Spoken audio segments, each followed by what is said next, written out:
Everybody good? Right, fire away. What would having, not that they're definitely coming back, but having Josh Downs and Antoine Green back, I mean, how does that change how you game plan, the offense, Drake May, and just in general, what that would add to your repertoire? Well, I mean, you always have concerns when guys come back. One, are they healthy enough to play? Two, once they are they in shape because they've been out a while? And then three, are they just, are they in sync football-wise? So it's hard, from a timing standpoint, right? Because Drake hasn't been thrown to him. So they're practicing. We'll evaluate them and see where it goes for the end of the week. I think when they're healthy, Ross, to answer your question, and they're back in the mix when they get to that point. It's still, you're going to play the best people. And, as I said in camp, we want to be able to play a lot of people. So all this does is, it's like just adding more bullets to your gun, and you try and still distribute the ball around like we have been doing. And so having more weapons or weapons back that we haven't had is always a good problem. Max, Is there, go ahead. oh, thanks. Do you ever find out, for example, say Drake May, when you get these guys returning, when they do return, is there some kind of, mental aspect of kind of maybe favoriting them, like forcing it to them? I mean, is that, and I'm just kind of curious, is it just in nature, like walking, taking the step, or is it, you have to be smart enough to just find you a guy? Well, there's two approaches that we take. One is we're going to run a particular play, and the ball's going to go to who's open. And the ball's going to go to who's open first, because the premium is on getting rid of the ball, getting the ball out of Drake's hand, getting it out of the quarterback's hand so that we take pressure off the O-line. And anything that's free or anything that's open immediately or early in the play, in terms of from a progression standpoint, you want to get the ball out and get it to the athletes in space and let them go do their thing. And then the other approach is, you have some earmarked plays, like a target list for certain guys. Last year there was a target list for Josh Downs every week. That's part of why he caught 101 passes, and obviously his talent is a big reason. But those have to be a little bit more designed. And then even those target plays, it doesn't always play out that way. You think the odds of the number 3 receiver getting open on this particular play are high. Hey, let's put Josh there and try to get him the football. And then sometimes number 2 opens, and that's where it goes. But so those are the two approaches, and you build a target list for the top weapons, and then we're going to play high numbers if we can, and distribute the ball, in the other approach. Is there a fine line between wanting to potentially work those guys back into the rotation and get your best guys involved, but also not wanting to disrupt the offensive productivity that you've had so far? Well, and it's a credit to all of these guys that we have continued to, perform at the level that we want to and execute the way that we need to without 2 of our biggest weapons. And truth be told, we've got the absence of British Brooks, so DJ is starting to assume that role. Okay, so we had a guy step up, and we certainly miss British, but we have to deal with the fact that he's not here. So DJ's helped us do that. Last week we didn't have Spencer Rowland, an offensive tackle, Antoine Green, and Josh Downs. So, we keep losing guys, and guys keep stepping up, and it's allowed us to maintain, the things that we want to do in the offense. And we haven't had to make any schematic changes because we do have more depth this year, and that's a credit to some of these guys that have stepped up and filled the role. But when you get an Antoine Green back, who is arguably been our most productive returning wide receiver, and Josh Downs has been our most productive player on offense, you going to use them more again, obviously. I don't know that either one of them would be ready to play 60 to 80 plays in a game. And so they're all going to have their role, and as these guys get healthy, one, and they can come back, you use them. And secondly, when they are back and they're back in full swing, and I don't know that it disrupts the timing because these guys have thrown and run these plays all spring, all summer, and for the most part, we're even involved in most of camp. And so I don't know if that's an issue. I would tell Drake and the rest of the quarterbacks, we're throwing to these guys when they're open like we always do in the offense, and if it's a target play, then it makes it a little bit easier. But I don't think them coming back changes anything other than it gives us more options. So more is it- people to throw to. Do you still have targeted plays in for them when they do come back in that first week, or do you let them just kind of do the We do, and that aspect of the offense hasn't even disappeared. I mean, because Josh was out, Kobe Pesor has been playing there, and that target list has remained the same. And he's put together a couple good games because of the list and his ability. Whether or not he's as explosive as Josh doesn't really matter. He's been really productive, and so to be able to have Kobe and Josh out there together, either one keeping each other fresh, because having those two at 100% and not winded at all is a huge advantage as opposed to trying to, I always bring up A.J. Brown at Ole Miss. We used to play him 80, 85 plays a game, first 3 games of the season. And he's averaging about 100 yards and about a touchdown, and then we cut his reps from 85 to 55. And Elijah Moore started playing, which wasn't a bad guy to put out there for the other 30. But AJ's production went up. It was 135 yards a game and a touchdown and a half. And that's what you hope. And I think if we can spell these guys and we can utilize the depth that we have, we're going to get higher production, even though they're playing less plays. Max said that you guys did a full reevaluation last week. Upon doing that, what are you pleased with the offensive line coming along, and what is maybe a primary concern? Well, he's right. We evaluate everything. In particular, I would say 2 ways. One, with regards to the opponent we're about to play. So we went back and evaluated our last 2 games against Notre Dame. But we also went back and evaluated each aspect of the offense. I've been very happy with where our line is from a pass protection standpoint. We aren't giving up as much penetration. We're kind of redeveloping or reestablishing is a better word for the pro. We're reestablishing the line of scrimmage much closer to the original line of scrimmage, and it's given Drake greater distance to set and throw the football. We're creating a little more width in the pocket, so that's allowed us to protect the quarterback a little bit more. And I also think we're doing a better job at quarterback this year, triggering the ball faster. And that's not a knock on Sam by any stretch, but we're running some quicker hitters that allow the quarterback to get rid of the ball sooner, and that takes pressure off the O-line. So I've been happy with that aspect of the game. We've done a better job in our play action fake stuff. So we are selling the run up front much better than we did last year. The running backs are doing a better job than they did last year in selling the run game, and the quarterbacks, maybe the biggest area of improvement for them has been in selling the run game before we pull it to throw play action. So those were 2 emphases that we had in the offseason, and we're reaping the benefits of some of that improvement right now. It's not perfect, but we're happy with the improvement, and we want that trend to continue in that direction. And I think where our biggest area that I'd like to see more improvement is in our first and second down execution in the run game. And that's been our focus last week, and it will be this week. You got a chance to see William Barnes at tackle the last game. He's played a lot of both now. Yeah. What do you like about what he's done? And how is he more comfortable in one spot over the other? So actually what we like the most about him is that versatility that you brought up. I think the fact that he can execute at guard from a physical standpoint, and he can execute at tackle from an athletic standpoint.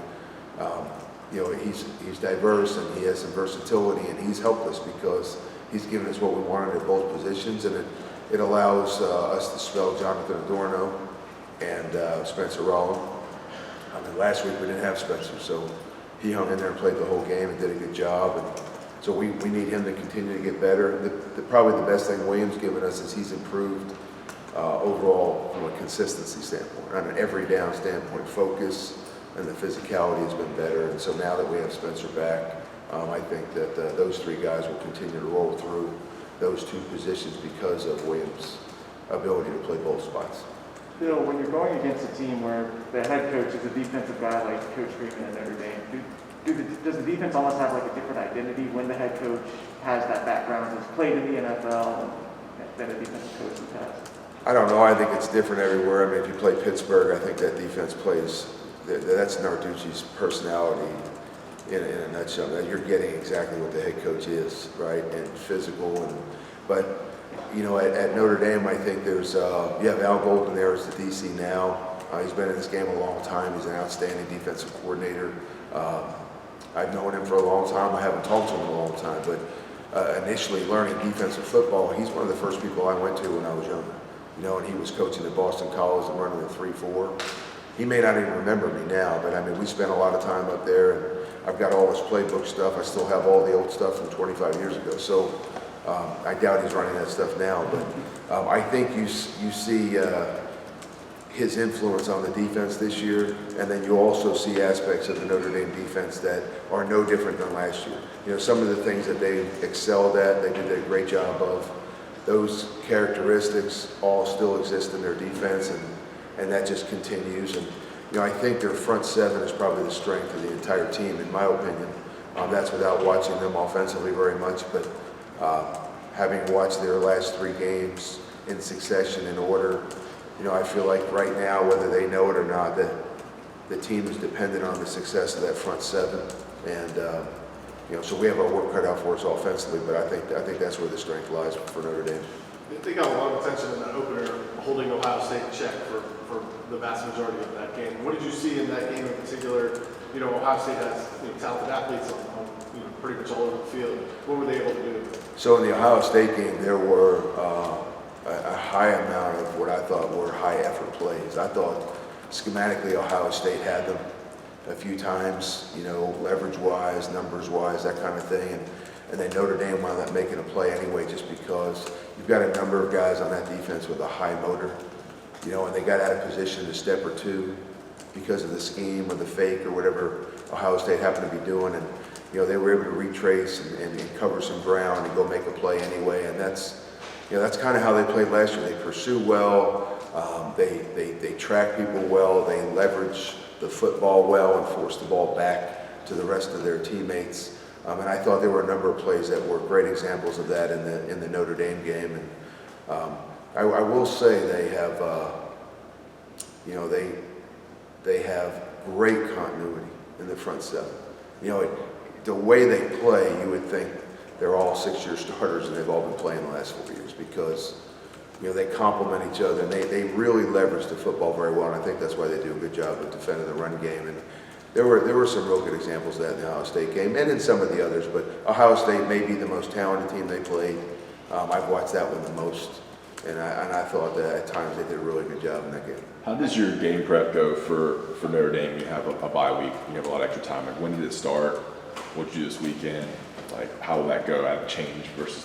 You know, Ross, the general approach is that let's address all the things that we need to get better at, right? And let's return to some fundamental things. Not the things you would like to think that fundamental skill and technique gets better as the season goes on, but it still needs to be addressed and kind of reaffirmed or re-techniqued. And so we did that last week, just to kind of get back to the base of the offense. We also addressed some things with regards to attacking Notre Dame. And, you know, with the Tuesday, Wednesday, and Thursday practices that we had, I thought we got that done.